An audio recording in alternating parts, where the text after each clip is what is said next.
Where we are now in the city of Flagstaff, this is all an area that had already been developed or was in the process of being developed, and some of these properties may have been redeveloped since. But in 1990, early 1990s is when the resource protection overlay was adopted. It was generally applied to properties that were greater than 5 acres or more. You can see now as we hit Woodlands Village Boulevard, the difference between the properties that weren't in the resource protection overlay and now the properties that are. Just looking down the road, you can see this dense areas of ponderosa pine. We're going to see properties that are in the highway commercial and light industrial zones. Those properties are only required to preserve tree resources at a rate of about 20 to 30%. So industrial is 20, commercial is 30%. As we go into the residential areas, those numbers increase up to 50%. So what you're seeing here is commercial development.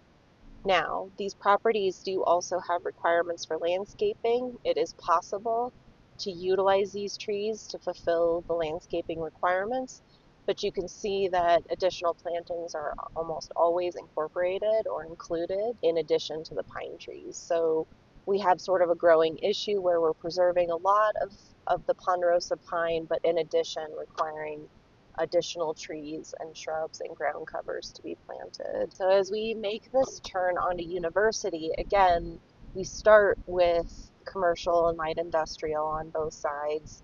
But as we move forward, we're going to hit some more multifamily residential on the left, and then we're going to go through a townhouse development up here on the left. So one of the things we often get feedback on is that it's really hard to achieve residential density with the resource protection overlay. This property here on our left, this townhouse development, is in the medium density residential zone. It did meet its required resource preservation. It is developed at about 7 units per acre, which is still pretty low for the MR zone. Right now, the MR zone with the RPO would allow about 9 units per acre, so they still weren't really able to achieve that. These are the type of units that we've been missing in our market for the last decade. These are what people often think of as starter homes. So they're smaller, they're more attached.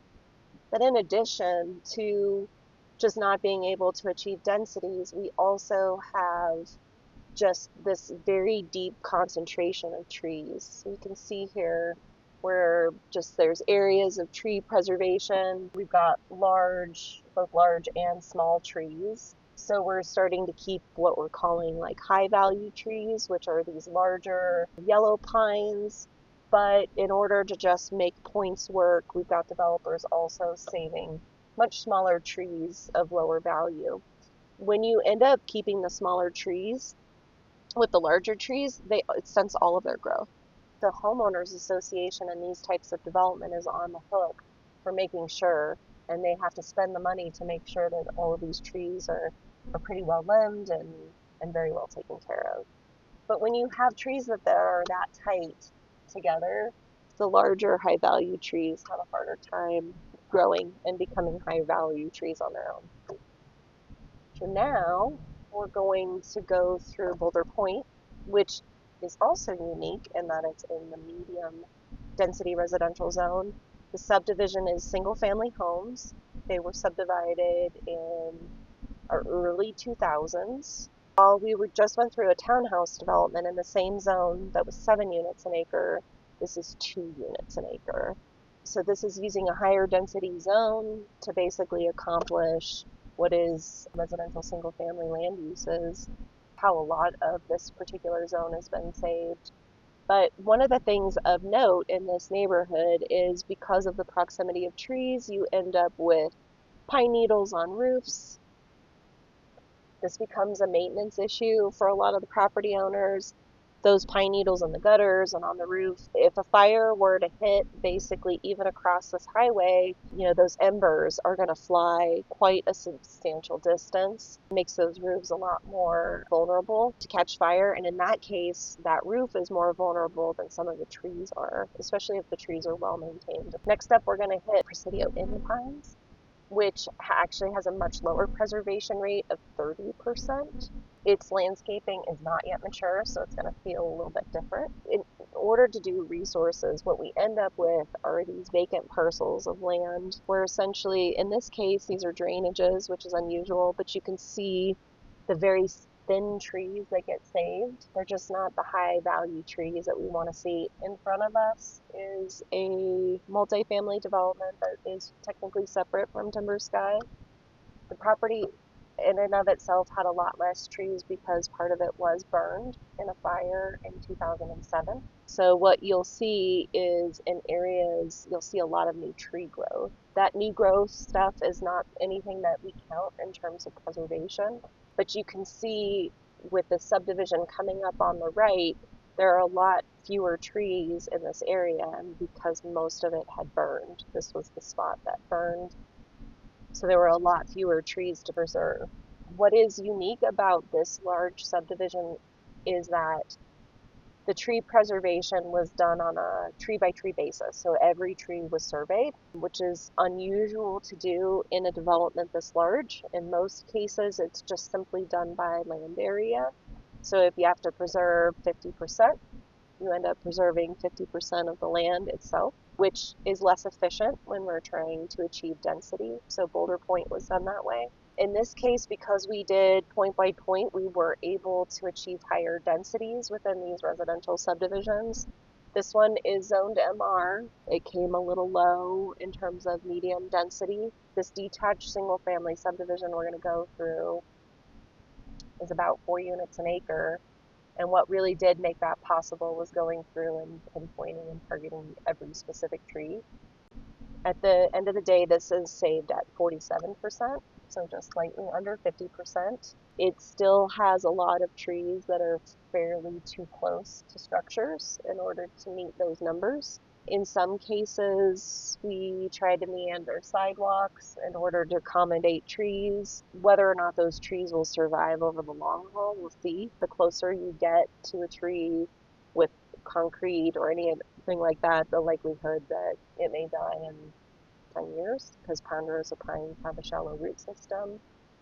So the closer they get to the sidewalk or to the building, the more problematic they may become. And I think up here we can see where we meandered the sidewalk to save a big point tree. The other thing of note in this neighborhood are the fences themselves. They're metal. Fences are one of the ways that when fires do hit communities, that fire is moved from house to house. So with these metal fences, it actually reduces the risk greatly for them. But you can see still, even with the trees, there's lots of care, work that needs to be taken in terms of cleaning up the pine needles to reduce risk to these homes over time. So this subdivision is preserved at 50%. Like I said, it does have steep slope resources, which is what you see here and over here. While the slopes are required to be preserved, the trees on the slopes don't count towards the tree preservation standards. So we end up getting many more trees than are probably required to be saved within that percentage. You can see a lot of tree litter. There are a lot of really big trees in this community. If you were concerned about any of these trees in their proximity to your home, the cost to remove these trees is extremely expensive. And the closer it is to your home, the more expensive it is to have those removed. But the density of these trees really does require a lot of ongoing maintenance for these homeowners.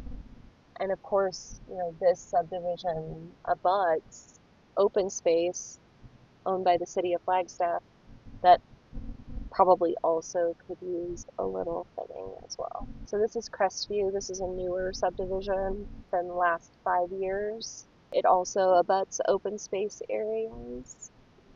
So again, landscaping is much smaller in the subdivision. This is probably also about 47%. Again, we have the homes much closer to the street. So this is this open space area where it connects with the Foots Trail that goes up to the city's open space area. You can see how densely treed a lot of them are. The Foots Trail actually brings a nice break in some of that. The trees here are, again, going to be well limbed up to a degree. But again, we've got trees very close to homes.